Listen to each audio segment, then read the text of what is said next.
अगर आप भी चाहते हैं कि अंजुम रजा चैनल के ऑडियो वीडियो सबसे पहले पाएं, तो चैनल को सब्सक्राइब करें और बेल घंटी। Presented by Ragini music. Music box Bihari.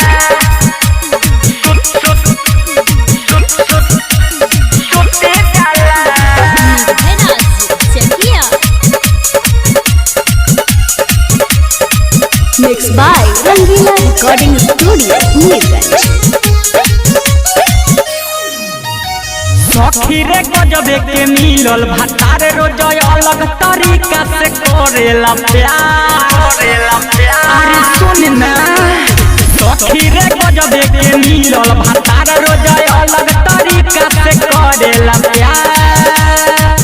देह तनी सतुई तरु से जाला, अरे रुस जाला, अरे रुस जाला। मना करी तो मना करी तो मना करी तो हमारा से रुठ जाला, रोजा वही में डाली के सुत जाला। मना करी तो हमारा से रुठ जाला, रोजा वही में डाली के सुत जाला। सुत जाला, सुत जाला। Presented by Ragini music.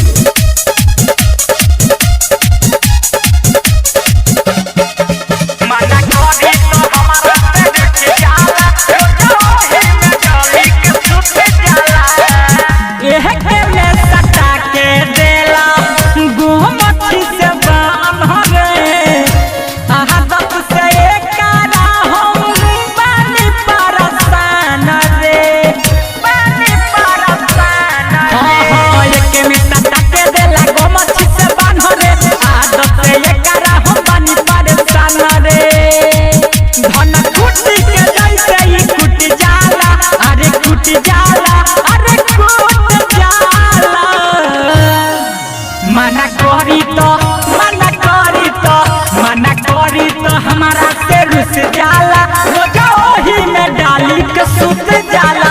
मना करी तो हमारा से रुस जाला, रोजा वही में डाली के सुत जाला। सुत जाला, सुत जाला। Mix by Rangeela recording studio Mirganj.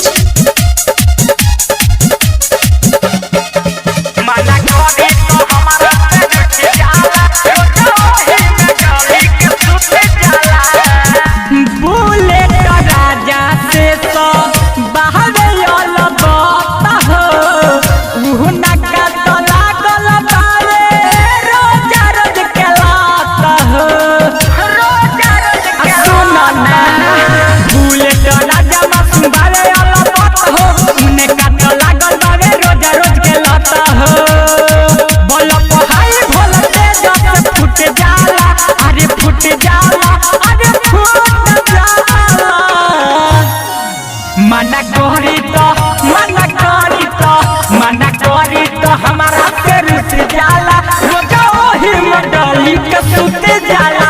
मना करी तो हमारा से रुस जाला, रोजा वही में डाली के सुत जाला। सखी रे गजबे के मिलल भतारे रोज अलग तरीका से करेला प्यार। अरे सुन ना, सखी रे गजबे के मिलल भतारे रोज अलग तरीका से करेला प्यार। देह तनी सतुई तरु से जाला, अरे रुस जाला, अरे रुस जाला। मना करी तो मना करी तो मना करी तो हमारा से रुठ जाला, रोजा वही में डाली के सुत जाला। मना करी तो हमारा से रुठ जाला, रोजा वही में डाली के सुत जाला। Presented by